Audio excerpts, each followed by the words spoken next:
Hello नमस्कार। जय हिंद साथियों। स्वागत है आपका आपके अपने यूट्यूब चैनल विजन क्लासेस पर।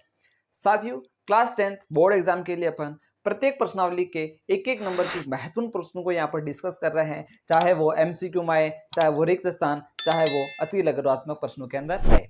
तो साथियों, उसी सीरीज के अंदर आज मैं एक और नया चैप्टर लेकर आया हूँ। उससे पहले साथियों अपन ने कम से कम 8 या 9 चैप्टर को साथियों कंप्लीट कर लिया है। जिन्होंने वो क्लासें नहीं देखी है, सबसे पहले जाकर के उन क्लासों को देखें, ताकि जिन्होंने अभी तक कुछ भी नहीं पढ़ा है, अगर वो इस एमसीक्यू वाला जो ये पोर्शन चल रहा है, जो एमसीक्यू का पिटारा नाम से जो क्लासेस चल रही है, उनको अगर आप अच्छे से देख लेते हो तो आप आराम से पास हो जाओगे।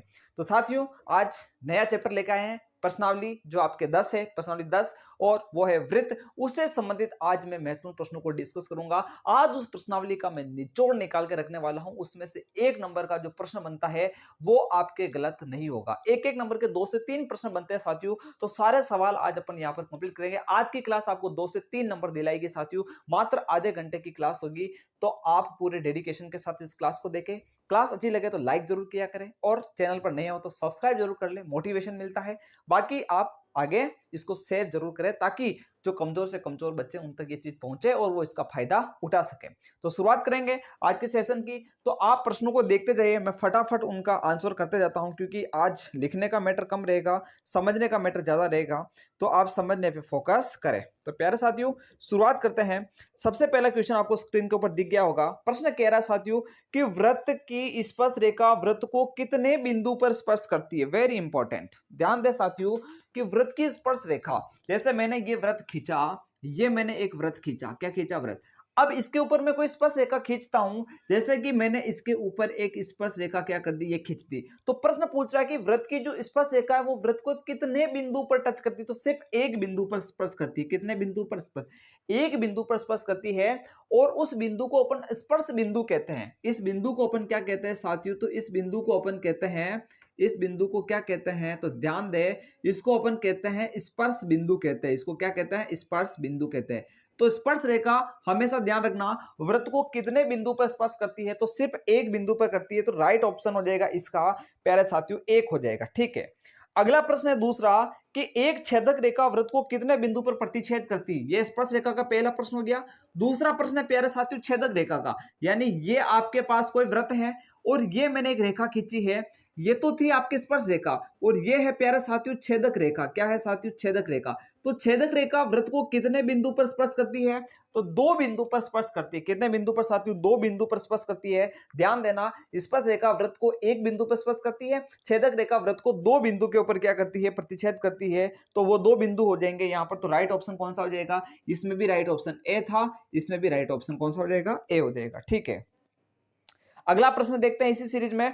किसी वृत्त के व्यास के सिर पर खींची गई स्पर्श रेखाएं आपस में होती है, लंबवत होती है, समांतर होती है, प्रतिच्छेदी होती है, छेदक होती है। तो ध्यान रखना, समांतर होती है। कैसे होती है, समझते जाइए चीजों को। जैसे ये आपके पास क्या हो जाएगा, एक वृत्त हो जाएगा, और ये क्या हो जाएगा प्यारे साथियों, व्यास हो जाएगा। हमें ये कह रहा है कि किसी वृत्त के व्यास, यानी ये व्यास है, इसके सिरों पर, एक सिरा ये रहा, एक सिरा यह, इन दोनों सिरों पर खींची गई ये स्पर्श रेखाएं, जैसे एक स्पर्श रेखा इस सिरे पर खींच ली, एक स्पर्श रेखा मैं इस सिरे पर खींच लेता हूं, ये मैंने इस पर खींच ली। तो मुझे बताना है कि इस व्यास के सिरों पर खींची गई ये स्पर्श रेखाएं आपस में कैसे होती है। तो ये आपस में क्या होती है साथियों, समांतर होती है। समांतर का मतलब देखो, जो आपस में कभी नहीं मिले, जिसको दोनों दिशाओं में बढ़ाएं तो आपस में कभी नहीं मिले, उसको समांतर कहते हैं। क्या कहते हैं, समांतर कहते हैं। तो इसका राइट ऑप्शन कौन सा हो जाएगा प्यारे साथियों, तो राइट ऑप्शन हो जाएगा बे। यानी हमने ये देखा है कि अपन जब क्या करते हैं कि किसी वृत्त के व्यास के सिरों के ऊपर जब 2 स्पर्श रेखाएं खींचते हैं, तो वो दोनों क्या होती है, समांतर होती है।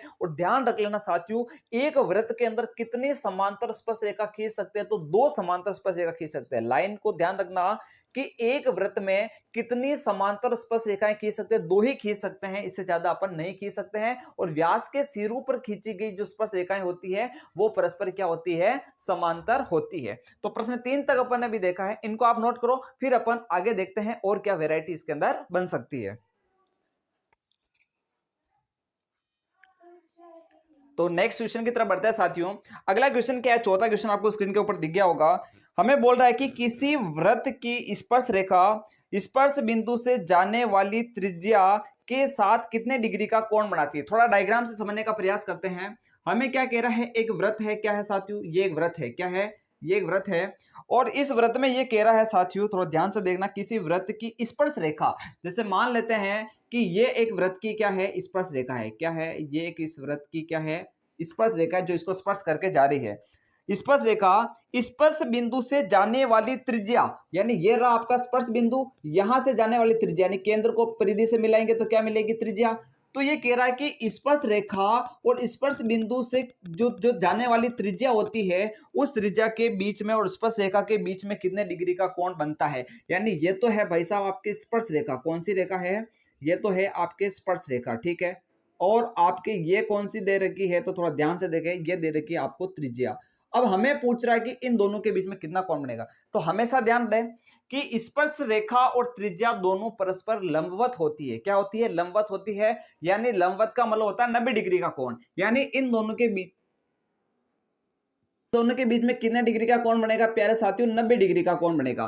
तो आप इस चीज को आपके दिमाग में बिठा ले अच्छे से कि त्रिज्या और स्पर्श रेखा परस्पर लंबवत होती है। या तो इस तरह से पूछेगा, या पूछेगा कि त्रिज्या और स्पर्श रेखा के बीच में कितने डिग्री का कोण बनता है, तो वो 90 डिग्री का कोण बनता है। यहां कोण से संबंधित पूछा गया तो हम इसका राइट ऑप्शन से यानी 90 डिग्री को क्या कर देंगे, लॉक कर देंगे, ठीक है। तो ये हो गया आपका त्रिज्या और स्पर्श रेखा से संबंधित प्रश्न। आगे अगला क्वेश्चन देखिए, यदि दो वृत्त, अच्छा इसको छोड़ो, अगला प्रश्न कौन सा है, वृत्त की वह जीवा जिसकी लंबाई वृत्त की त्रिज्या से 2 गुनी हो कहलाती है। अब त्रिज्या से 2 गुनी है। अब मेरी बात को ध्यान से देखो कि पहले तो ये समझो कि जीवा होती क्या है। अपन क्या देखते हैं, जीवा होती क्या है। तो यहां देखिए कि वृत्त की परिधि के 2 बिंदु को मिलाने वाली रेखा, परिधि के 2 बिंदु को मिलाने वाली रेखा को अपन कहते हैं जीवा। क्या कहते हैं, जीवा कहते हैं। परिधि के 2 बिंदु, अगर वो देखो जीवा की खास बात होती है कि परिधि के 2 बिंदु को मिलाएगी, लेकिन वो केंद्र से नहीं गुजरेगी। लेकिन यही जीवा अगर बढ़ती जाए और यही जीवा अगर केंद्र से गुजरने लग जाए, कहां से, केंद्र से, तो वो बन जाती है आपकी व्यास। क्या बन जाती है, व्यास। यानी जीवा का काम और व्यास का काम सेम है, लेकिन व्यास केंद्र से गुजरने वाली रेखा होगी और जीवा आपके नॉर्मली उस वृत्त में कहीं से भी गुजरने वाली रेखा होगी। यह भी परिधि के 2 बिंदु को मिलाती है, व्यास भी परिधि के 2 बिंदु को मिलाता है, लेकिन जीवा वह रेखा होती है जो केंद्र से नहीं गुजरती है, और व्यास वो रेखा होती है जो आपके कहां से गुजरती है, केंद्र से गुजरती है। हमें इस सवाल में क्या बोला गया है, इस सवाल में आप देखें, हमें इसमें बोला जा रहा है कि वृत्त की वह जीवा जिसकी लंबाई वृत्त की त्रिज्या की दुगुनी हो। अब मुझे बताओ त्रिज्या की दुगुनी का मतलब क्या होता है, व्यास होता ही नहीं होता। तो इसका सिंपल सा आंसर हो जाएगा, उस जीवा को अपन व्यास कहेंगे, क्योंकि वो जीवा व्यास का रोल करेगी, तो उसको अपन क्या कहेंगे, व्यास कहेंगे। तो आपका राइट ऑप्शन कौन सा हो जाएगा, इसका राइट ऑप्शन हो जाएगा बे हो जाएगा, ठीक है। तो त्रिज्या की दुगुनी जीवा, क्या बोला है, त्रिज्या की दुगुनी जीवा को क्या कहते हैं, व्यास कहते हैं। क्या कहते हैं, व्यास कहते हैं, ठीक है। तो यहां पर इस प्रकार का प्रश्न हुआ। इसके अलावा और एमसीक्यू के अंदर प्रश्न क्या बन सकते हैं, उसको देखने का प्रयास करते हैं अपन। यहां पर देखिए, 2 भिन्न त्रिज्याओं वाले वृत्त हमेशा होते हैं। जैसे मैंने 2 वृत्त लिए, दोनों की त्रिज्या अलग अलग है। जैसे मैंने लिया कि एक वृत्त तो आपके ये रहा, क्या रहा, एक, और दूसरा वृत्त मैंने कौन सा ले लिया, ये ले लिया। अब ये दोनों वृत्त कैसे होंगे, इसके बारे में बताना है। ऑप्शन में क्या दे रखा, सर्वांग सम, समरूप, सर्वांग सम और समरूप दोनों होते हैं, इनमें से कोई नहीं। तो ध्यान दे, ये समरूप होते हैं। दोनों वृत्त कैसे होंगे साथियों, समरूप होंगे, क्योंकि इनकी त्रिज्याएं अलग अलग है, लेकिन रूप एक जैसा है। समरूप यानी समान रूप। देखिए ये भी इस रूप, देखो दोनों का रूप एक जैसा लग रहा है, लेकिन अगर मैं इसकी तुलना इसके साथ करने के लिए बोल दूं तो इनको समरूप कह सकते हैं क्या, इनको नहीं कह सकते। सिंपल सी बात है, रूप एक जैसा होना चाहिए, ठीक है। जैसे एक आप हो और एक आपका फोटो है, पासपोर्ट साइज का फोटो, तो अब आप कितने बड़े हो लेकिन आपका फोटो कितना छोटा है, लेकिन फिर भी आप बोलोगे ना वो आपके जैसा, यानी रूप समान आ रहा है, ठीक है। तो वही बात होगी, ये भी एक वृत्त है, ये भी वृत्त है। इसकी त्रिज्या बड़ी, यानी त्रिज्या ज्यादा है तो ये बड़ा बना, इसकी त्रिज्या कम है तो क्या बना, छोटा। तो इनका रूप एक जैसा है, तो मैं इनको बोलूंगा समरूप। लेकिन अगर ध्यान दे, मैं दोनों ही वृत्त कैसे ले लूं, बराबर बराबर त्रिज्या के। जैसे एक वृत्त 5 सेंटीमीटर का है, दूसरा वृत्त है वो भी 5 सेंटीमीटर का है, तो अब वो समरूप भी है और वो सर्वांग सम भी है। सर्वांग सम का मतलब होता है साथियों सभी अंग समान, और वृत्त के अंदर एक ही अंग होता है, वो होती है उसकी त्रिज्या। अगर दोनों ही की त्रिज्या बराबर आ गई है, इसका मतलब वो सर्वांग सम हो जाएंगे। इस बात का ध्यान दें, जब अलग अलग त्रिज्या होगी तो उसको अपन समरूप बोलेंगे, जब दोनों वृत्तों की त्रिज्या सेम हो जाएगी तब उसको अपन सर्वांग सम बोलेंगे। ये दोनों कॉन्सेप्ट आपके क्लियर होने चाहिए। इसके अलावा और अपन आगे प्रश्नों की बात करते हैं।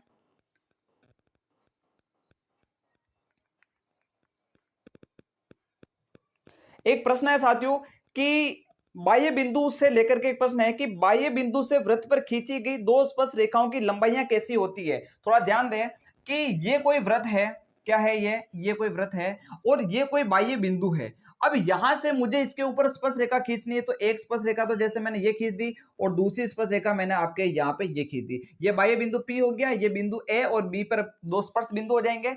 तो ये कहना चाह रहा है कि बाह्य बिंदु से वृत्त पर खींची गई स्पर्श रेखाओं की लंबाइयां क्या होती है। तो ध्यान देना, ये लंबाइयां बराबर होती है। क्या होती है? लंबाइयां बराबर हो, यानी जो PA का मान होगा वो PB के मान के बराबर आएंगे। यानी सिंपल सा कॉन्सेप्ट है कि वृत्त के बाहर स्थित बिंदु से वृत्त पर खींची गई स्पर्श रेखाओं की लंबाइयां क्या होती है? बराबर होती है। इस पॉइंट को, इसको आप क्या कर लेना, अच्छे से नोट कर लेना। अब यहां पर कुछ एक प्रश्न और बनता है कि वृत्त के बाहर स्थित बिंदु से वृत्त पर कितनी स्पर्श रेखा खींच सकते हैं। तो दो स्पर्श रेखा खींच सकते हैं। अब अगर यही प्रश्न ऐसा आ जाए कि वृत्त के ऊपर स्थित बिंदु से वृत्त की परिधि पर स्थित बिंदु से वृत्त पर कितनी स्पर्श रेखा खींच सकते हैं। तो एक स्पर्श रेखा खींच सकते हैं, ध्यान देना। और अगर वही बिंदु में देखो, पहले बाहर था तो दो स्पर्श रेखा खींच रहा था, ठीक है। अब परिधि के ऊपर आया तो कितनी स्पर्श रेखा? एक। अगर इस बिंदु को मैं बिल्कुल अंदर ले लूं तो वृत्त के अंदर स्थित बिंदु से वृत्त पर कितनी स्पर्श रेखा खींच सकते हैं? तो जीरो स्पर्श रेखा खींच सकते हैं, क्योंकि वृत्त के अंदर स्थित बिंदु से मैं कोई भी रेखा खींचूंगा तो वो एक तरह से इस वृत्त को क्या करेगी? प्रतिच्छेद करेगी, यानी वो छेदक रेखा का काम करेगी, स्पर्श रेखा का काम नहीं करेगी। स्पर्श रेखा का मतलब होता है कि परिधि के किसी एक बिंदु को स्पर्श करके निकलने वाली रेखा, उसको बोलते हैं स्पर्श रेखा। तो अगर अंदर कोई बिंदु है तो यहां से कोई भी रेखा खींचूंगा तो वो स्पर्श रेखा नहीं होगी, वो छेदक रेखा होगी। क्या होगी? छेदक रेखा। तो बाहर स्थित बिंदु से दो स्पर्श रेखा खींच सकते हैं, वृत्त की परिधि पर स्थित बिंदु से अपन एक स्पर्श रेखा खींच सकते हैं, और अगर वृत्त के अंदर स्थित बिंदु से पूछे तो जीरो स्पर्श रेखा खींच सकते हैं। ये तीनों आप पॉइंट नोट कर लेना। अब आगे देखते हैं, आगे के प्रश्नों में और भी कोई खास खास पॉइंट आएंगे, बताते हैं। एक बार इनको आप अच्छे से नोट कर लो, फिर मैं इसको क्लियर कर देता हूं।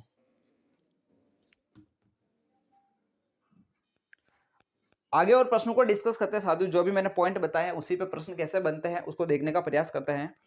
पहला प्रश्न देखिए कि वृत्त की, यहां पर इसको छोड़ो छोड़ो, हाँ, यहां से देखने का प्रयास करते हैं। किसी वृत्त की स्पर्श रेखा उसे कितने बिंदु पर स्पर्श करती है? एक बिंदु पर स्पर्श करती है। किसी वृत्त की कितनी समांतर स्पर्श रेखा हो सकती है? तो अभी बताया, किसी भी वृत्त में दो समांतर स्पर्श रेखाएं हो सकती है। इस प्रश्न को ऐसे भी पूछ सकता है कि किसी वृत्त के अंदर व्यास के सिरों पर खींची गई रेखाएं कैसी होती है? तो वो समांतर होती है। कैसी होती है? समांतर होती है। आगे देखिए, किसी वृत्त पर बाह्य बिंदु से कितनी स्पर्श रेखाएं खींच सकते हैं? तो अभी बताया, बाहर से दो खींच सकते हैं, परिधि पर बिंदु होगा तो एक खींच सकते हैं, अंदर होगा तो जीरो खींच सकते हैं। अब प्रश्न कैसे भी आ सकता है। वृत्त की सबसे बड़ी जीवा होती है, मैंने बोला था वृत्त में जीवा दो परिधि के बिंदु बुलाती है। इसको बड़ा करते जाओ, बड़ा करते जाओ, तो बड़ा करते जाओ तो कहां पूछोगे? केंद्र से गुजरने वाली लाइन मिलेगी। हमें पता केंद्र से गुजरने वाली लाइन क्या होती है? व्यास होती है। तो वृत्त की सबसे बड़ी जीवा क्या होती है? व्यास होती है। तो इसका आंसर कौन सा हो जाएगा? आपके सी ऑप्शन हो जाएगा। तो वृत्त की सबसे बड़ी जीवा क्या होती है? व्यास होती है। इसके अलावा और क्या प्रश्न बन सकता है, देखते हैं अपन।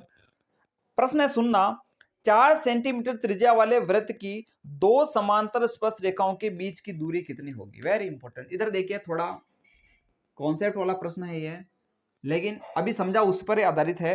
4 सेंटीमीटर त्रिज्या, यानी इसकी त्रिज्या कितनी दे रखी है? 4 सेंटीमीटर दे रखी है। ओके, अब ये कह रहा है 4 सेंटीमीटर त्रिज्या वाले वृत्त की दो समांतर स्पर्श रेखाओं के बीच की दूरी। अब दो समांतर स्पर्श रेखाएं, जैसे एक स्पर्श रेखा तो आपकी ये हो जाएगी, यहां से आने वाली, और एक आपके कहां से हो जाएगी? यहां से हो जाएगी। इन दोनों के बीच की दूरी पूछ रहा है तो ये वाली और रह जाएगी। हमें पता ये भी त्रिज्या, ये भी त्रिज्या, तो ये भी 4, ये भी 4, तो टोटल कितनी हो जाएगी? तो 8 हो जाएगी। तो दोनों के बीच की दूरी कितनी हो जाएगी? 8 सेंटीमीटर हो जाएगी। तो वृत्त की दो समांतर स्पर्श रेखाओं के बीच की दूरी कितनी हो जाएगी? तो यहां पर 8 सेंटीमीटर अपना राइट ऑप्शन हो जाएगा। अगला प्रश्न देखो, दो सर्वांगसम वृत्तों में एक वृत्त की त्रिज्या 4 है तो दूसरे वृत्त की त्रिज्या क्या होगी? अभी बताया था। सर्वांगसम कब होगा? जब त्रिज्याएं बराबर होगी। और समरूप कब होता है? जब त्रिज्याएं अलग अलग होती है। तो यहां बोल रहा है कि एक की त्रिज्या 4 है तो दूसरे की त्रिज्या कितनी होगी? तो दूसरे की भी कितनी होगी? 4 होगी। तो आप ध्यान रखें कि कुल मिलाकर के सर्वांगसम मतलब त्रिज्या बराबर चलेगी, और समरूप का मतलब यह होता है कि रूप समान चलेगा, त्रिज्या क्या हो सकती है? अलग अलग हो सकती है, उसमें कोई दिक्कत वाली बात नहीं है। ये प्रश्न आगे आगे देखो कि वृत्त के अंदर दिए गए बिंदु से वृत्त पर कितनी स्पर्शरेखा खींच सकते हैं, तो 0 खींच सकते हैं। आपको कॉन्सेप्ट पता होना चाहिए, बाकी आप सब सॉल्व कर सकते हो। फिर ये कह रहा है कि वृत्त के केंद्र पर बना कोण कितना होगा, तो वृत्त के केंद्र पर बनने वाला कोण 360 डिग्री का होता है। ध्यान दें, ये कोई भी आपके पास क्या है, ये आपके पास वृत्त है और ये इसका क्या है, केंद्र है। तो इसके ऊपर बनने वाला कोण यानी चारों तरफ बनने वाला कोण ये कितना डिग्री का होता है, तो ये 360 डिग्री का होता है। वृत्त के केंद्र पर बनने वाला कोण 360 डिग्री का होता है, लेकिन वृत्त की त्रिज्या और स्पर्श रेखा के बीच में बनने वाला कोण 90 डिग्री का होता है, क्योंकि त्रिज्या और स्पर्श रेखा परस्पर लंबवत होती है। तो यहां तक अपन ने ये देखा है। इसके अलावा अपन बात करते हैं, अगला क्वेश्चन देखते हैं। इसको यहां पर देखिए, प्रश्न कह रहा है यदि किसी वृत्त की दो त्रिज्याओं के बीच का कोण 130 डिग्री है, थोड़ा समझने का प्रयास करना। इसको यहां देख लेते हैं अपन कि ये कोई वृत्त है और यहां हमें बोला जा रहा है, इसको थोड़ा समझे, कि वृत्त की दो त्रिज्याओं के बीच में बनने वाला कोण, जैसे एक त्रिज्या ये ले लेता हूं, एक त्रिज्या ये ले लेता हूं, इन दोनों के बीच में बनने वाला कोण कितना है, 130 डिग्री है। ठीक है, आगे देखिए, तो त्रिज्याओं के सिरों पर स्पर्श रेखाओं के बीच का कोण कितना होगा, तो इन त्रिज्याओं के सिरों पर, एक सिरा ये रहा, एक सिरा ये रहा, इसके ऊपर अगर मैं कोई स्पर्श रेखा खींचता हूं, एक स्पर्श रेखा ये खींची और दूसरी स्पर्श रेखा ये खींची, तो ये पूछ रहा है कि स्पर्श रेखाओं के बीच में बनने वाला कोण कितना होगा। तो एक सिंपल सा कॉन्सेप्ट हमेशा ध्यान में रखना प्यारे साथियों। क्या है वो कॉन्सेप्ट, हमें पता है कि त्रिज्या और स्पर्श रेखा के बीच में कोण कितना होता है, 90 डिग्री का होता है। तो इधर भी त्रिज्या और स्पर्श रेखा के बीच में कोण कितना होगा, 90 डिग्री का होगा। 90 और 90 कितना हो चुका है आपके पास ऑलरेडी, 180 तो आपके हो चुका है। ठीक है, हमें पता है ये एक चतुर्भुज है, क्योंकि 1 2 3 4 चार भुजाओं से चतुर्भुज बनता है और चतुर्भुज के अंत्य कोणों का योग 360 डिग्री होता है। कितना होता है, 360। अब 360 में से 180 तो फुल एंड फाइनल पहले हो चुका है, ये 90 और 90 ये तो फिक्स है, इनको अपन नहीं बदल सकते। 90 90 180 जब हो चुका है तो 180 360 में से घटाएंगे तो बच्चा मामला कितना आपके पास, 180 का बचा। अब 180 का बचा, जिसमें से आपको एक कोण देगा, दूसरा कोण पूछेगा। जब 180 में से एक पता चल गया तो दूसरा निकालना, तो क्या करेंगे, जो दिया उसको 180 में से घटा देंगे। तो अगर 180 में से एक 130 है तो बचा हुआ कितना हो जाएगा, तो 50 डिग्री हो जाएगा। अब इतनी रामायण याद नहीं रखनी है, तो सिंपल सा तरीका याद रख लो आप तो, कि यहां पर त्रिज्याओं के द्वारा बनने वाला कोण और स्पर्श रेखाओं के द्वारा बनने वाले कोण का योग 180 डिग्री होता है। कितना होता है, योग 180 डिग्री होता है, कि त्रिज्याओं के द्वारा बनने वाला कोण और स्पर्श रेखाओं के द्वारा बाह्य बिंदु पर बनने वाले कोण का योग 180 डिग्री होता है। अब प्रश्न कैसे भी आ जाए, जैसे प्रश्न इस रूप में आ जाए। अभी ये प्रश्न आपको लैंग्वेज के रूप में दिया था, यानी आपको चित्र बना के नहीं दिया था, आपको चित्र खुद को बनाना था। कभी कभी चित्र बना के भी दे सकता है, या चित्र बनाना भी आपको आना चाहिए। किसने बोला कि दो त्रिज्याओं के बीच में 130 बन रहा है, तो मैंने 130। फिर बोला कि त्रिज्या के सिरों के ऊपर जो खींची गई स्पर्श रेखाएं हैं उनके बीच का कोण निकालो, तो इस तरह से डायग्राम बनाया। अब प्रश्न इस तरह से भी आ सकता है, जैसे यहां पर देखिए कि दो स्पर्श रेखा खींच के दे दी आपको, ये दो स्पर्श रेखा खींच के दे दी, और ये दो त्रिज्याएं दे दी आपको इस तरह से, और आपको बोल दिया कि ये कोण 70 डिग्री है, तो त्रिज्याओं के बीच का कोण कितना होगा आपको बताना है। तो आप तो एक ही चीज दिमाग में रखोगे, इन दोनों कोणों का योग कितना होता है, 180 डिग्री होता है। एक 70 है तो दूसरा कितना होगा, 110 होगा। जो भी आपका ऑप्शन होगा 110 उसको टिक कर देना, आपके राइट हो जाएगा। ठीक है, एमसीक्यू में ज्यादा कुछ दिमाग नहीं लगाना। तो इस प्रकार ये प्रश्न की वैरायटी है जो आपने देखी है, और कुछ खास पॉइंट रह गया हो तो उसको मैं देख लेता हूं। अब एक पाइथागोरस से लेकर के बड़ा अच्छा प्रश्न बनता है, उसको अपन देख लेते हैं। ठीक है, एक लास्ट प्रश्न बच रहा है आपके पाइथागोरस को लेकर के, उसको अपन डिस्कस कर लेते हैं। बोर्ड को थोड़ा क्लीन करना पड़ेगा, आप इसको नोट कर लें, फिर अपन उस क्वेश्चन को करते हैं।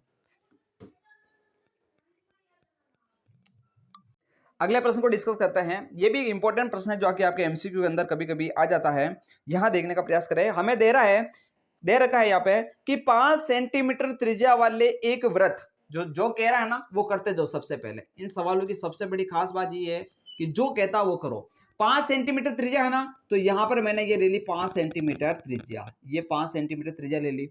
इसके बाद ये कह रहा है कि इस त्रिज्या के एक बिंदु P से, एक बिंदु P है, ये मैंने बाहर बिंदु P ले लिया। इस बिंदु P से ये क्या कहना चाह रहा, सुनना, बिंदु P पर एक स्पर्श रेखा PQ खींच जाती है। अच्छा, वृत्त पर बिंदु यानी बिंदु P यहाँ है और ये स्पर्श रेखा खींच रहे हैं बिंदु Q से, और उस स्पर्श रेखा का नाम इन्होंने दे रखा है PQ। ये स्पर्श रेखा का नाम क्या है, PQ। और ये आगे कह रहा है हमें कि वृत्त का केंद्र O है, इस वृत्त का केंद्र O है। चलो अच्छी बात है।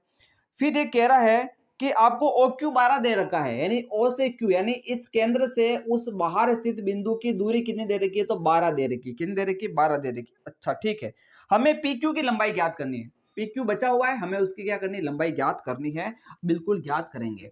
अब मेरी बात सुनना, यहां पर एक समकोण त्रिभुज बन रहा है, देख लो थोड़ा ध्यान से देख लो कि समकोण त्रिभुज क्यों बन रहा है, क्योंकि हमें पता है कि त्रिज्या और स्पर्श रेखा के बीच में कोण कितने डिग्री का होता है, 90 डिग्री का होता है। और समकोण त्रिभुज जब बनता है हमें दो भुजा देता है और तीसरी भुजा हमें जब ज्ञात करनी है तो हम पाइथागोरस प्रमेय लगाते हैं। और पाइथागोरस प्रमेय आपको याद होनी चाहिए, कौन सी प्रमेय है, पाइथागोरस प्रमेय है, और वो आपको याद होनी चाहिए। अब पाइथागोरस प्रमेय को याद करना एक कला है साथियों, तो कला है तो अपन इसको इस प्रकार से लिखेंगे, ये है कला, तो ये आपके हो जाएगा कला, यानी कर्ण स्क्वायर बराबर लंब स्क्वायर प्लस आधार स्क्वायर। तो कर्ण स्क्वायर बराबर हो जाएगा लंब स्क्वायर प्लस आधार स्क्वायर। अब प्रॉब्लम कहां आएगी मैं बताता हूं आपको, प्रॉब्लम ये आएगी कि आप ये आइडेंटिफाई नहीं कर पाओगे, ये पहचान नहीं कर पाओगे कि कर्ण कौन सा है, लंब कौन सा है, आधार कौन सा है। आपको फटाफट देखने से तो ये लगेगा कि ये कर्ण है, ये लंब है और ये आधार है, लेकिन ये गलत है, क्योंकि हम जानते हैं कि कोई भी समकोण त्रिभुज होता है, अगर इस त्रिभुज को मैं कुछ इस तरह से बनाऊं आपके सामने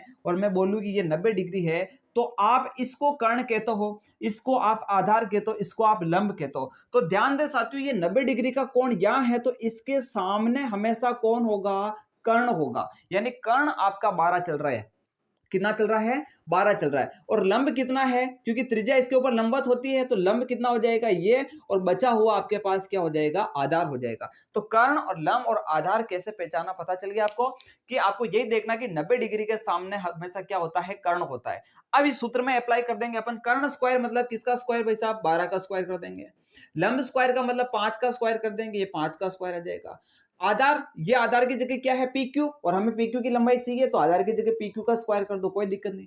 12 का स्क्वायर कितना होता है, 144 होता है, 5 का स्क्वायर कितना होता है, 25 होता है, और उधर आपके क्या बच रहा है, तो ये बच रहा है पी क्यू का स्क्वायर, ऐसा कैसा चलने दो इसको, ठीक है।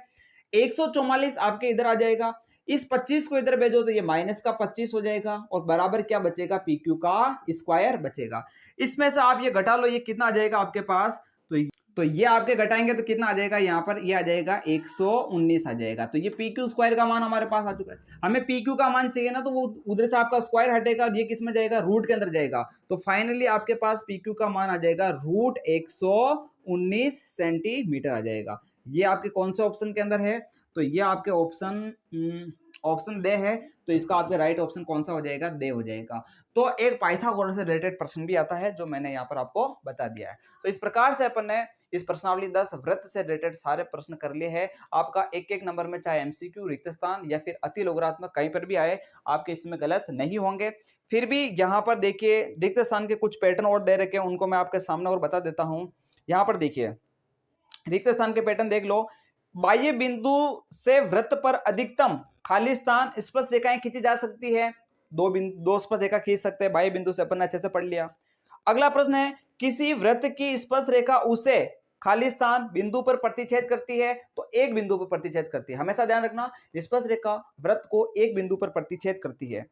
फिर देखना, देखिए एक प्रश्न मेरे को याद आया, बड़ा अच्छा प्रश्न है, कि वृत्त के परिधि पर स्थित एक बिंदु से वृत्त पर कितनी स्पर्श रेखा खींच सकते हैं, तो एक स्पर्श रेखा खींच सकते हैं। लेकिन प्रश्न की लैंग्वेज पढ़ लेना, ऐसा प्रश्न भी आ जाता है कि वृत्त के ऊपर परिधि पर कितनी स्पर्श रेखा खींच सकते हैं, तो वहां अनंत आएगा, वहां अनंत आएगा आंसर। ध्यान रखना कि वृत्त की परिधि पर कितनी स्पर्श रेखा खींच सकते हैं, तो अनंत स्पर्श रेखा खींच सकते हैं। लेकिन वृत्त की परिधि पर किसी एक बिंदु पर कितनी खींच सकते हैं, तो एक स्पर्श रेखा खींच सकते हैं। प्रश्न की लैंग्वेज को थोड़ा पढ़ लेना, ठीक है। आगे और प्रश्न देखो, इसमें क्या दे रखा है, एक वृत्त की खाली स्थान समांतर स्पर्श रेखाएं हो सकती है, तो दो समांतर स्पर्श रेखा हो सकती है। वृत्त तथा उसकी स्पर्श रेखा के उभयनिष्ठ बिंदु को क्या कहते हैं, कोई भी वृत्त है और कोई भी स्पर्श रेखा है, उनका जो उभयनिष्ठ बिंदु होता है, जो कॉमन पॉइंट होता है, जैसे ये वृत्त है, ये स्पर्श रेखा, ये उभयनिष्ठ बिंदु P है, इसको क्या कहते हैं, इसको स्पर्श बिंदु कहते हैं। क्या कहते हैं, इसको स्पर्श बिंदु कहते हैं। फिर अगला प्रश्न है, वृत्त पर स्थित एक बिंदु से एक स्पर्श रेखा खींच सकते हैं। प्रश्न है, वृत्त पर स्थित एक बिंदु से खाली स्थान स्पर्श रेखा खींच सकते हैं, तो एक स्पर्श रेखा खींच सकते हैं। तो यहां तक अपन ने जितनी वैरायटी बन सकती है उस सारी को क्या कर लिया, डिस्कस कर दिया है।